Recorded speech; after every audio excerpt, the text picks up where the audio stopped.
Good morning, guys. I hope you enjoy your day off today.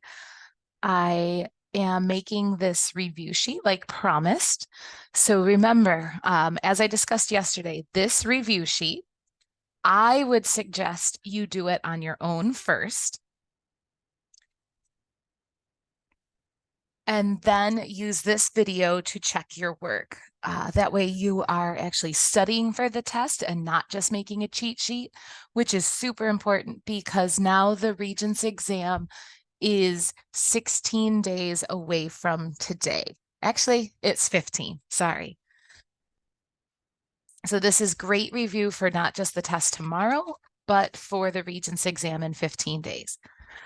So I actually want to start not at the beginning here. I know yesterday I rushed through for most of my classes this this chart in the reference table, which is page 15 of your reference table. It's the top.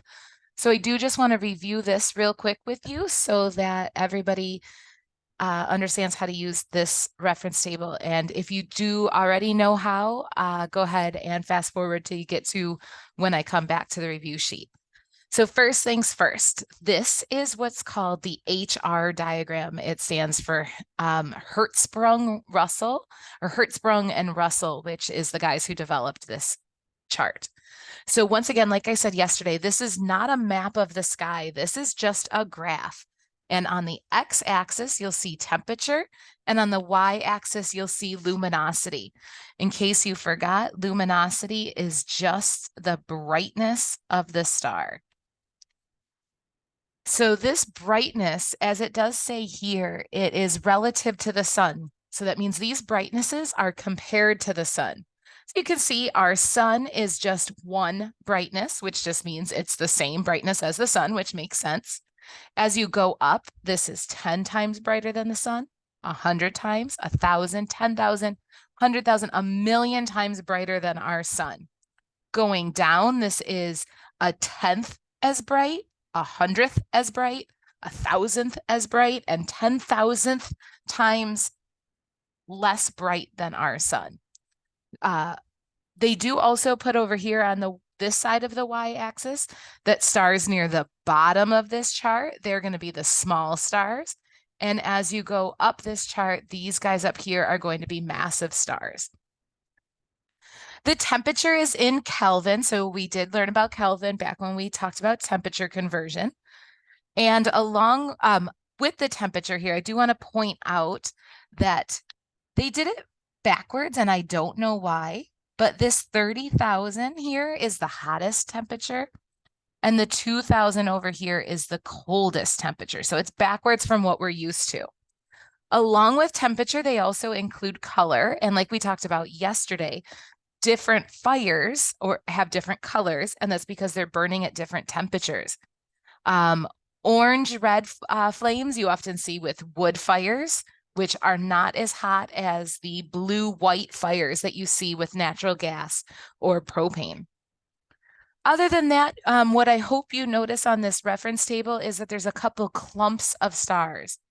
For example, there is a huge diagonal clump right here.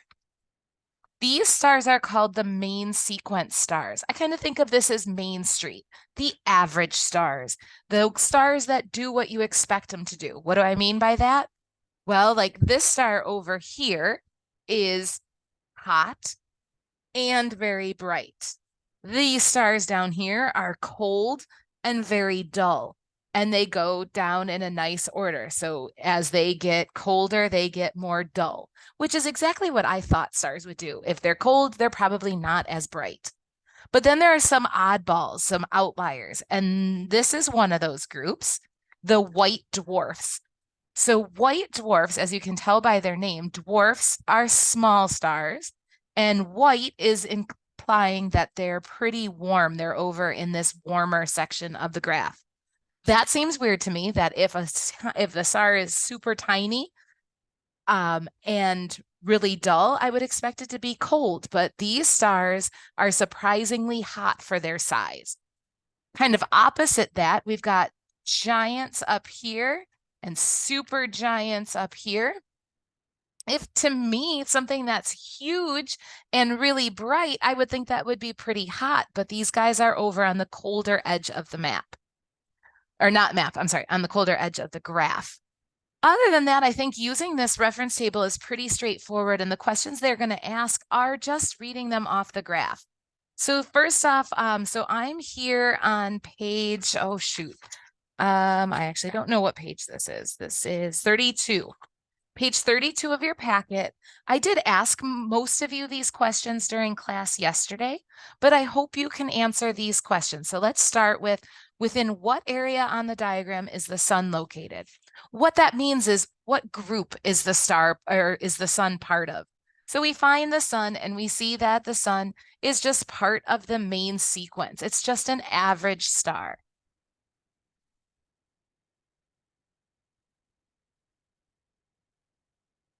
Now it's asking what star has a similar temperature and luminosity as the sun. So once we find the sun, we see that Alpha Centauri is practically identical to our sun. It is a tiniest bit brighter, but not very much. And it's the exact same temperature. Alpha Centauri is practically our sun's twin. Sorry, I don't know how to spell that, so I got to double check.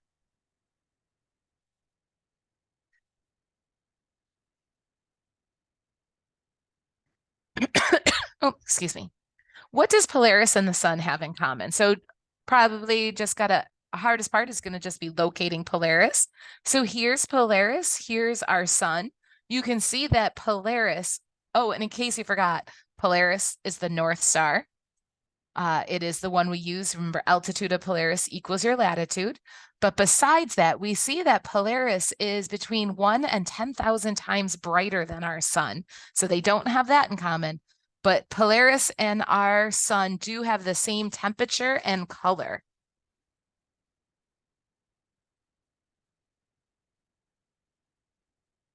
Name the hottest star located on the diagram. So one thing I guess I failed to mention is all of these dots on here are all stars. They just chose to only name a few of them just so that you had some reference points, but every last one of these dots on here is a star.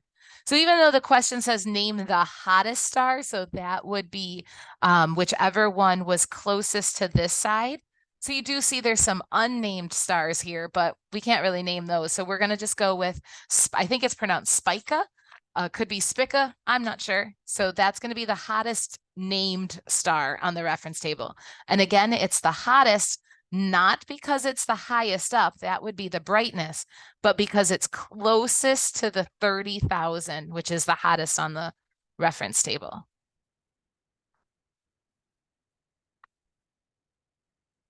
Which star has the same luminosity as Alpha Centauri? So here's Alpha Centauri, and we look over here for luminosity, and we can see that nobody has exactly the same luminosity as Alpha Centauri, but here we go with our sun. It's practically the same. So again, Alpha Centauri, the same as Alpha Centauri's luminosity will be the sun.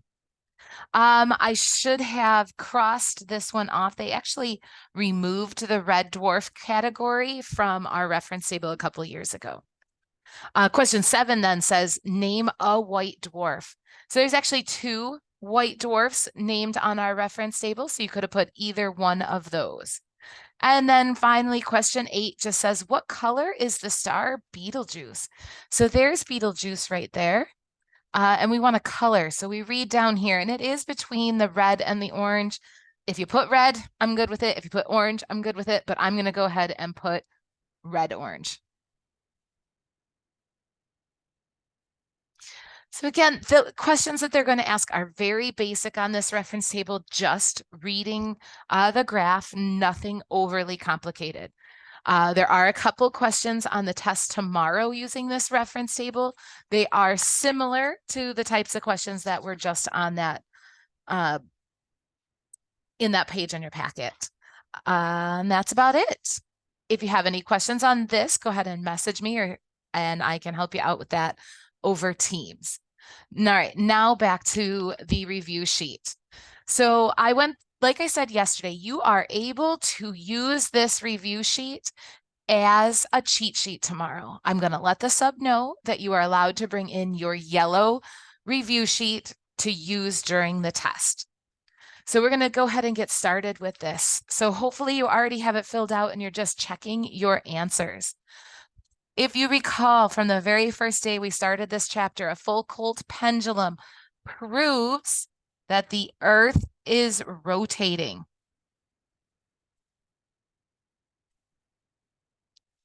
And you could have said it's the Earth spinning, but only rotation or spinning, not revolving, because that's not true. So the Earth's rotation is proved by a Foucault pendulum. I believe one of the questions we had on a homework assignment a couple days ago is if we put a Foucault pendulum on the moon, it would prove the moon was spinning. If we put one on Mars, it would prove Mars is spinning. So a Foucault pendulum just proves rotation. The Coriolis effect. This was actually from the last chapter we did. And the Coriolis effect is the bending of the winds and the ocean currents. They do cause, and this was not in this reference table, or not in this packet, this was in last chapter's packet. The Coriolis effect does cause the winds and ocean currents to bend to the right in the northern hemisphere and to the left in the southern hemisphere. And if you remember how I remember this from last chapter is, well, we live in the northern hemisphere, so of course we're right. This diagram is actually nothing I really talked about with you guys, but I was hoping that we could just use some common sense with this. So you can see that we have the day and night. Here's the North Pole. It's split directly down the North Pole. So if you remember from when we were talking about daylight hours, this would be on March 21st or September 23rd, the first day of fall or the first day of spring. That's when the entire world has 12 hours of daylight and 12 hours of darkness. If that's the case, we can just split these up into even increments. Halfway from night, this would be midnight. And halfway through the day, this would be noon. One thing you do have to remember is midnight is 12 a.m. and noon is 12 p.m. That's really important that you don't mix up your a.m.s and your p.m. If you are not sure, it's okay to say noon and it's okay to say midnight. So if we're at midnight and we're going towards noon, right at sunrise, that's going to be 6 a.m. And then from noon going to midnight, right here at sunset, this will be 6 p.m. The length of day is based on one rotation of Earth, while the length of a year is based on one revolution of the Earth around the sun. What are the rates of revolution and rotation? These are important numbers to remember. So for rotation, the Earth has to spin 360 degrees. It takes 24 hours for that to happen. If we plugged in 360 and divided by 24, that comes out to 15 degrees per hour. So that's for rotation. Let's do revolution. For revolution, again, the Earth has to go around the sun approximately 360 degrees.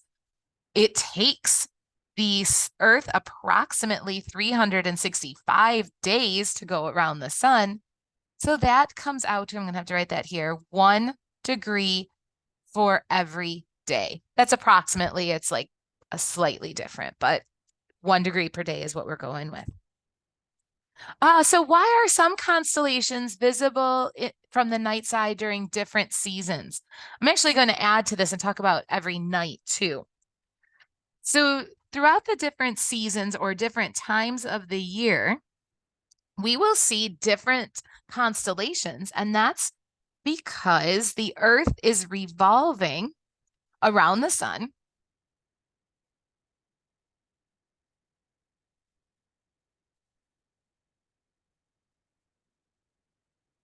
Okay.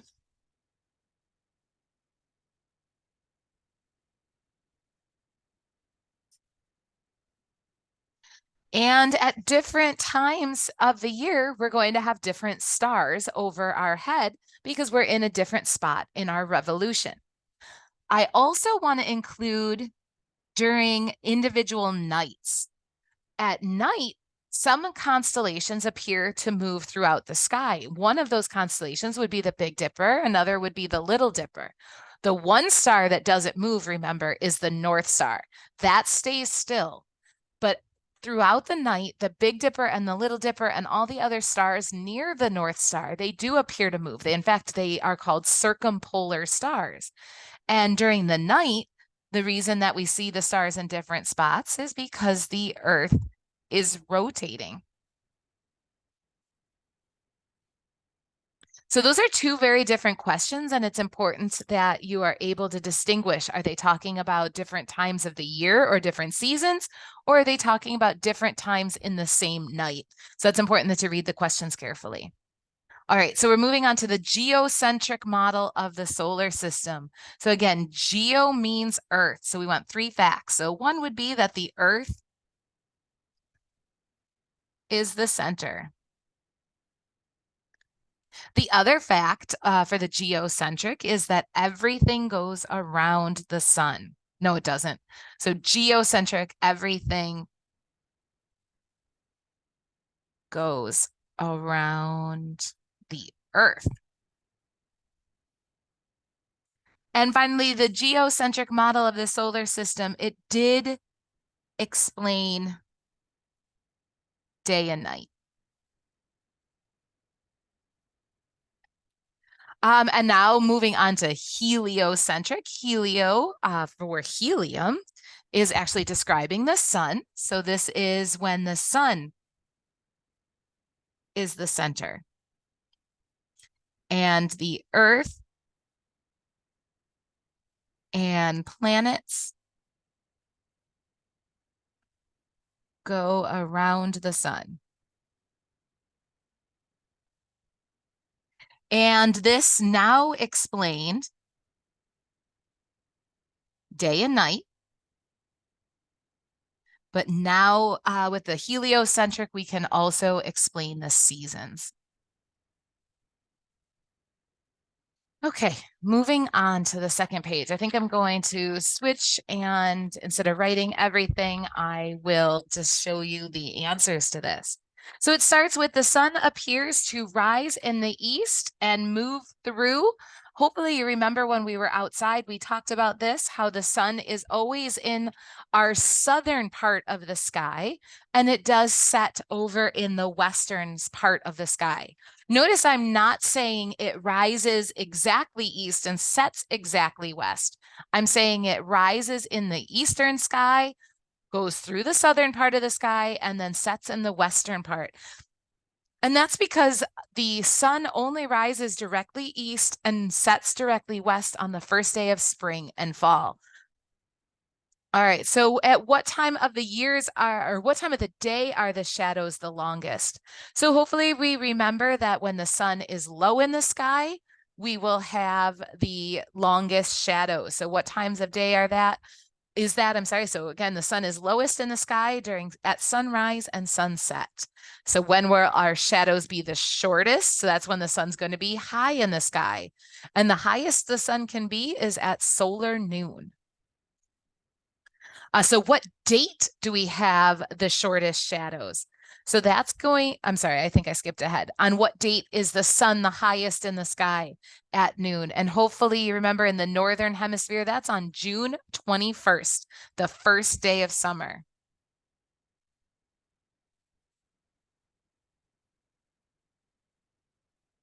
And so then they ask, well, so then what date are the shadows the shortest at noon? Because the sun is highest in the sky, that's when we'll also have the shortest shadows. Switching gears to the lowest in the sky at noon, that's going to be the first day of winter in the Northern Hemisphere, which is December 21st. So since the sun will be lowest in the sky that day, that's also the day we'll have the longest shadows. Okay, on June 21st, question 14, where will the sun appear to rise and set as seen in New York State? So remember, I did have a goofy saying. Remember, the sun is like old people or birds, and the sun goes south for the winter and then comes back up north for the summer. So the sun will rise in the northeast in the summer, and it will set in the southwest in the summer. The opposite will be true for winter. And I know this wasn't part of the question, but you might want to include it. In the winter, like I said, the sun goes south, so it will rise in the southeast and it will set in the southwest. Spring and fall. Those are the only 2 days of the year where it rises exactly east and sets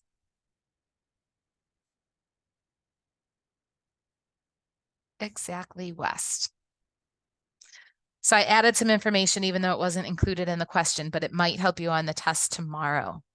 All right, question 15. We want to describe the changes in orbital speed and gravitational force as the planet moves from A to B and back to A. So what I did here is I labeled that remember, when we're close to the sun, that's when the gravitational attraction is the strongest, meaning we're moving fastest right here.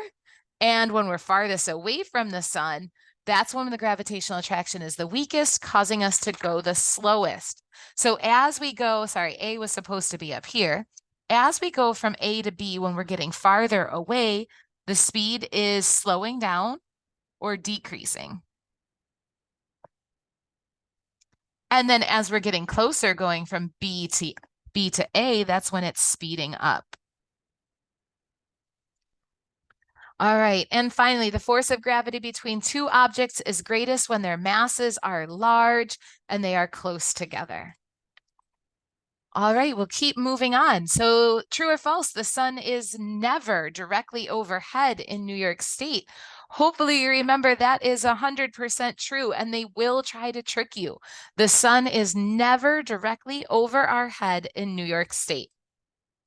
Then they asked you to label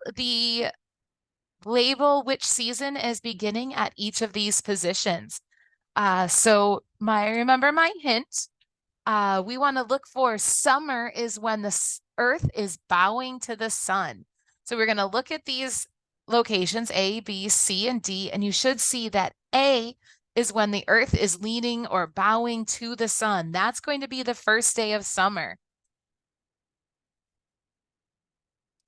And then directly opposite the first day of summer, that's winter. And then make sure you follow the arrows around.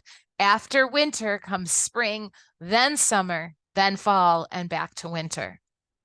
For the next questions, you do need to know for all of the dates. So sun is directly overhead the equator. Remember, that's an equinox. And on the equinox, the sun is directly overhead on September 21st, the first day of fall, and the first day of spring, March 21st. The positions of sunrise and sunset change. That's because we're tilted and the earth revolves around the sun. Just like this question up here, question 21 asked you to label now the dates of each one. So since we already know that A is summer, and these are the same diagrams. Again, you should double check though, always. This is the one where the northern hemisphere is leaning towards the sun. So that's the first day of summer, June 21st. First day of spring, March 21st. First day of winter, December 21st. And the first day of fall, September 23rd. All right, then how much of the Arctic Circle and the North Pole is illuminated on the first day of summer and the first day of winter? You should know that on the first day of summer, those areas are getting 24 hours of daylight. And on the first day of winter, they will receive 0 hours of daylight. Moving on, I think this next question was pretty simple. Hopefully it was just a question of what does direct sunlight mean? So like we were talking about, a direct hit would be like a straight on hit. So which one's getting the most direct, which one would have the highest angle to the sun? So right here at 0 degrees, now the sun's not quite overhead for them in this drawing, but it is way closer to being overhead for them than either of these other two locations. So this right here, this angle is bigger than either of these two. So that would be at 0 degrees. And please don't forget the 0 degrees is the equator. Describe the length of daylight and night hours on both the equinox dates. So equinox, EQU, like equator and equal, there are 12 hours of daylight and 12 hours of darkness on that day.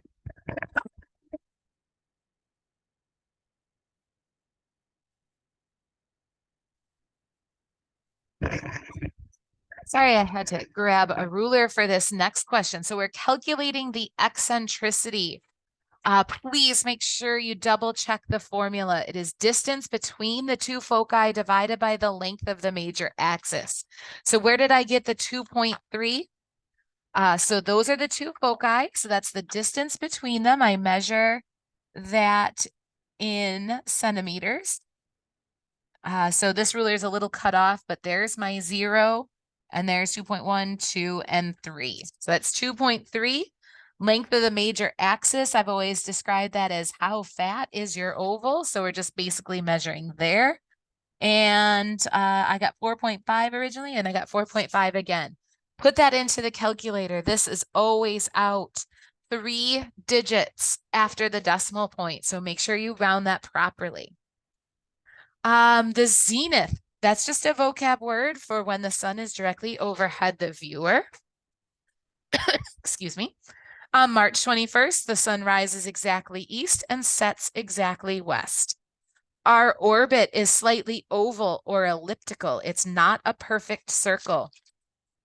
I don't think I included this, but I think this is really important that you remember that if you are closer, if your eccentricity is closer to 0, that means the shape is more round. And if we're closer to 1, that means you're more oval. That's important that you remember that. I did not include it in the review sheet, so there you go. Hopefully you do know. And why does summer happen to be when the northern hemisphere is farthest away from the sun? At aphelion, by the way, that's a word you need to know. Aphelion means away from the sun. Perihelion means close to the sun. And it just so happens to be that's because when the northern hemisphere is pointed or leaning towards the sun. So it's weird that our summer is when we're farthest away from the sun. But once again, that is not the reason for the seasons. And finally, question 30, as the planet gets farther from the sun, its orbital velocity will slow down. All right, on to moon phases. I am going to do this one with you so you remember how to do the moon phases.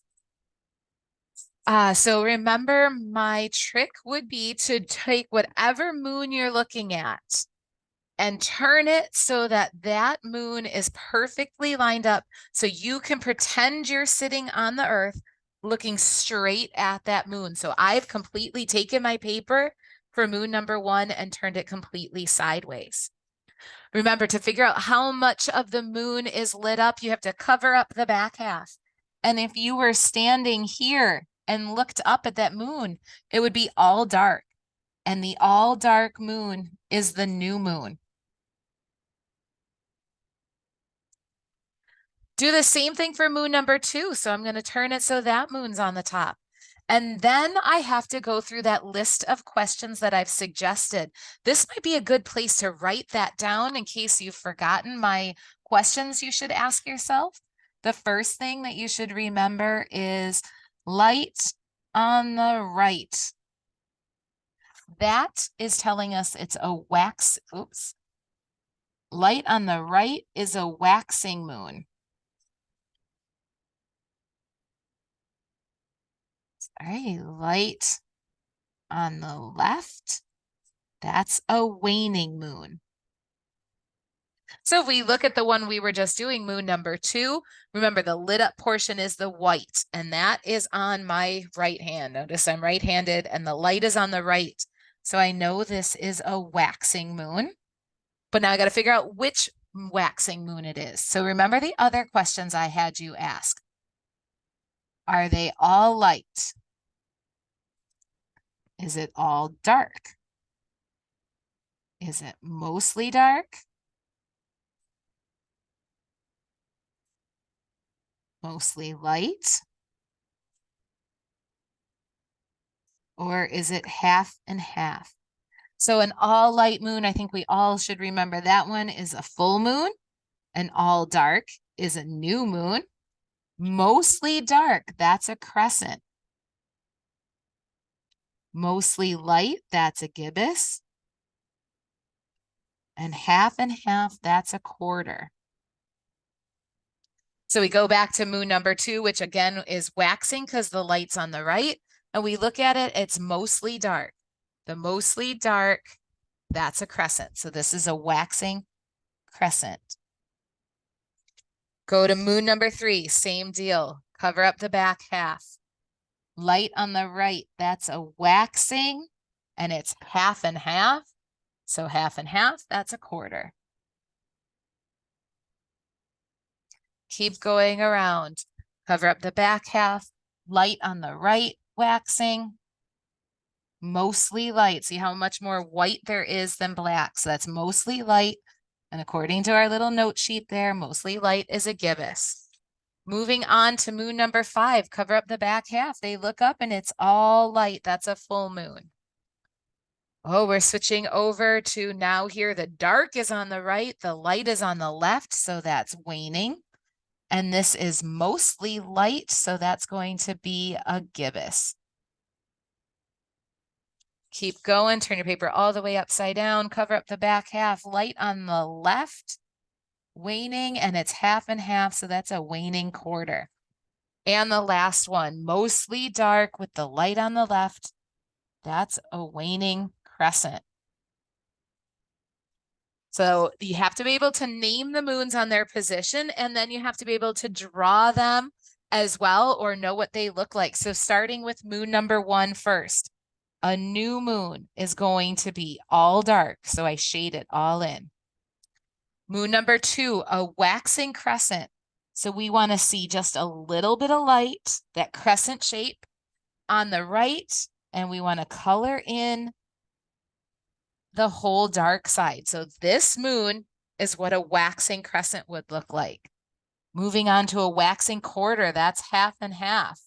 Light on the left, light on the right, shade in the dark.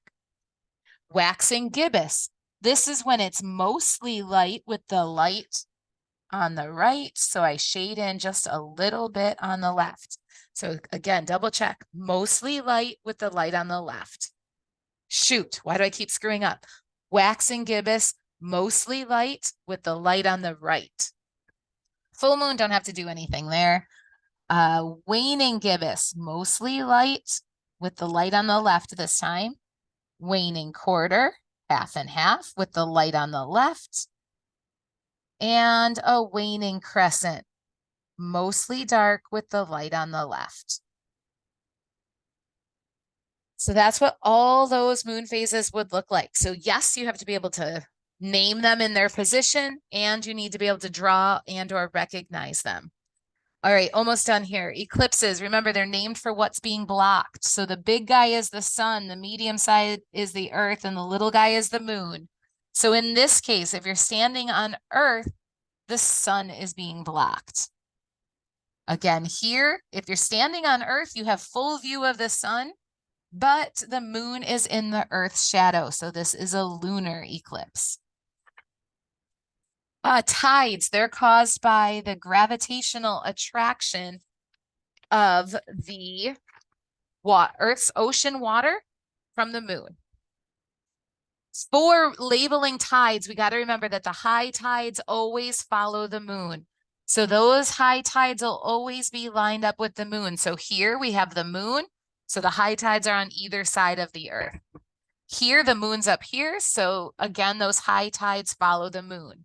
The other thing, which was not included in the review sheet, which hopefully you'll get down now, is the spring tide.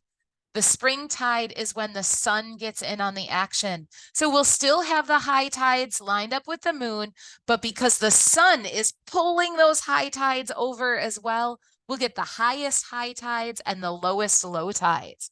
This one is called the neap tide. And again, you still get the high tides. They're lined up with the moon. They're just not as high as they would be on the other one. All right, almost done here. Terrestrial planets, they are the Earth-like planets. They're small, rocky. They're the first four, which are Mercury, Venus, Earth, and Mars. The Jovian planets, they're the gas giants, and they are, so they're made out of gases, and they're giants, so they're huge. They are the last four, and that's Jupiter, Saturn, Neptune, and Uranus. Careful with this question. It says you will need to place in order of increasing size. So if we're increasing, it means we start small and get larger. The smallest thing is the solar system. Our solar system is part of the galaxy, and the galaxy is part of the universe. And finally, the Big Bang Theory was a massive explosion that took place, which started the formation of the universe. And the redshift proves the universe is still expanding. Remember what I said yesterday about the redshift. If you were to see a car that was moving away from you, you would see its red taillights. So the same thing with a distant star or a distant galaxy. If it's shifted to the red side, just like the red taillights, it means the car is moving away. The opposite of the red shift would be a blue shift. And like I said yesterday, especially if the car had fancy blue headlights, that the blue shift would show that the universe or the galaxies were getting closer to you. And then finally, this last thing actually goes back to the beginning of the video, that make sure you can use that star diagram to answer questions, just like we did at the beginning of the video. So I hope this helps.